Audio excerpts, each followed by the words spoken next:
we've got a little sub-train, so if you haven't checked your new emotes, check that out. But this question first from Trotsky here.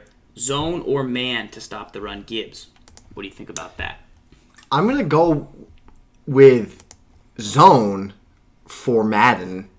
But if we're asking a football question, even though we'll get into that, but when it comes to Madden, you definitely want to play zone because typically if you're in like a cover 4, cover 3, and you're not in a press coverage, right. The zones are back, they're backed up, the alignment is further away from the line of scrimmage, and because of that, it gives you a better chance for them to kind of avoid an incoming blocker. When you're playing man, if you're in man press, 2-man under, it's the second you run the ball, the second you go out wide and you become a ball carrier, they're already engaged with the blocker. So, in my opinion, I look at it as, well, if they're not already engaged right away, it gives me an opportunity to get a win in that situation.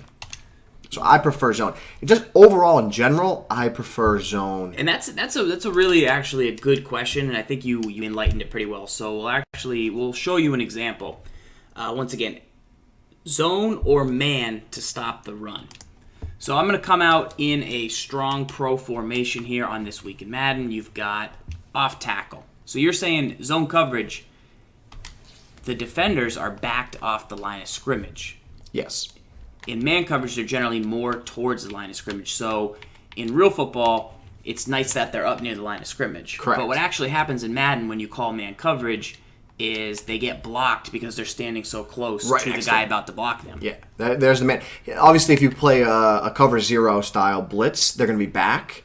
Your safeties are up, so that's helpful. But in general, a better way to look at this is typically if you play any type of over-the-top coverage, like a cover 2-man, cover 4, like anything with 2-man under style like defense with the name in the play call, you're going to have the defenders up, and that's going to help the offense get a blocker on your defender. So what would be your optimal run defensive setup? Say, we'll start with off tackle because this is a pretty popular run. There's three runs we should probably look at real fast and kind of give your thoughts on zone or man.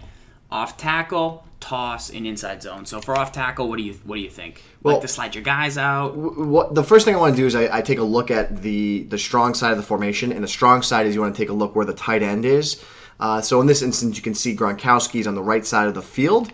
So typically what I would do is, in this instance, you can see the corner over here is in a flat. Typically in a cover 3, they're in a deep zone there, and then the safety would be in the flat. Mm-hmm. So what I would do is I would bring this safety down as an extra defender in the box, and I'd get him wide out here, just because I don't want him too far back and then have you have a complete, like, if I don't have the safety off this edge, it's what I always call false confidence. Like, if you saw that, you get, juicy baby. I can hit that edge, yeah. I can get there. And whether it's defended against or not, it gives you confidence, and that's half the battle. So the second that I can, say, come out in that cover 3 again, and I move the safety that's in the flat, I get him out wide in the slot, and then it gives me some, takes hope from you. All of a sudden, that edge isn't looking so appealing, and he actually does come in to make the play. Sometimes he doesn't actually make a play, but he actually made the play right there, which is really nice. Correct. So that's pretty big. You don't want to give people that false confidence. It's the same thing with like a tight end streak. If you take away that linebacker Hewitt and slide him out there, well, all of a sudden I'm just like, you know what? I'm going to streak Gronk. Yeah. I'm going to streak Gronk. Right. Close my eyes. And throw it to him.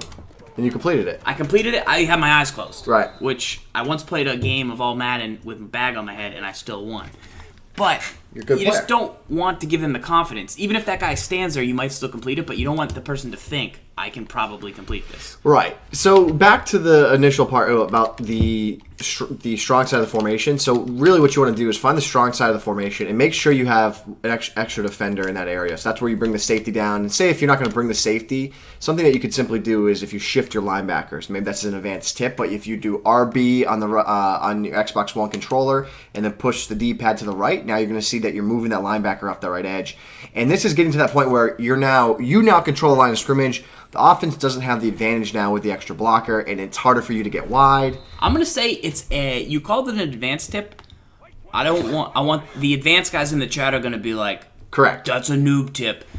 But the noobs are like, that was an advanced tip. Right. And it's something that if you're an advanced player, you might have 40 steps to stop this play with your advanced blitz, set up this gap, blitz that guy, re-blitz that guy, do all this jazz. But all you might have simply had to do was Right. shift the linebackers by RB left on Right. the D-pad and actually make a real front, and then you're at least controlling the gaps. Listen, if I'm gonna want to really stop this, if I'm gonna give you an advanced tip of how I would defend this, I would, for the most part, it's any formation 2-man under, and it's show blitz. In that instance, like in this here, I would probably blitz the safety. And what I have now is I have a complete overload on the line of scrimmage, and I can shoot any gap I want. So snap of the ball, I can just get wide out here, and I'm in the gap, and you went through. But like it's what you see I do from the nickel 3-3-5 odd. You block every gap, Correct. and then that gives you lanes to shoot through to try and tackle the defender in Correct. the backfield. And you like man for that a little Right. So maybe I would blitz the safety there. So when you literally take a look at this, it's a hat on a hat. So you have with the show blitz. So it's Jenkins would take the left tackle, Vernon takes a left guard, Mitchell takes a center, Sue takes the right guard, Hewitt takes the right tackle, and then Shelby takes the tight end.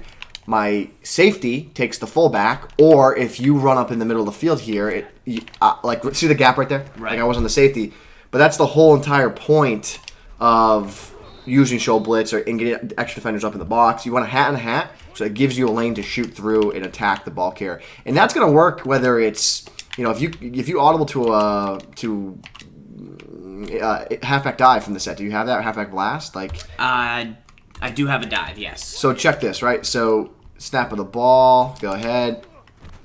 Right there. So I would need the safety inside because the fullback came and got me. Or I could go like this. So I could go to 2-man, right? This safety goes here. I could rush Shepard here. So this is very similar to double clamp go. So look, it looks a lot like double clamp go. If I go here with my bad. yeah. If I go there with the safety there and blitz Right. through those gaps, the number of guys I have in the line of scrimmage, I'm going to overload and I should shoot a guy in hopefully free. And the beauty of it is I'm not blitzing too many people. Like you're still going to have pretty good coverage. Like everyone's manned up besides the fullback there. So snap of the ball. Right there. Hat in a hat. We get in. We make the play. So it's very simple what's happening, but it's all, I mean, really it's math. It's math. Yeah, no, I mean that's a good general overview of run defense right there. I think that will help a lot of people. And you mentioned about you prefer man. No, I prefer zone. You prefer zone in Madden, man in real life, just because more defenders are up in the box. In Madden, if your defenders are too close to the guy they're guarding, they'll just get blocked at the snap of the ball. Is what you're thinking. Mm-hmm. In zone, you can kind of bluff a lot of guys up to the line of scrimmage, Yes. kind of lay things out, and it will work out for you. So Yes. good first question right there of the night. Let's run to the chat real quick. We've got a lot of sub hype in the building.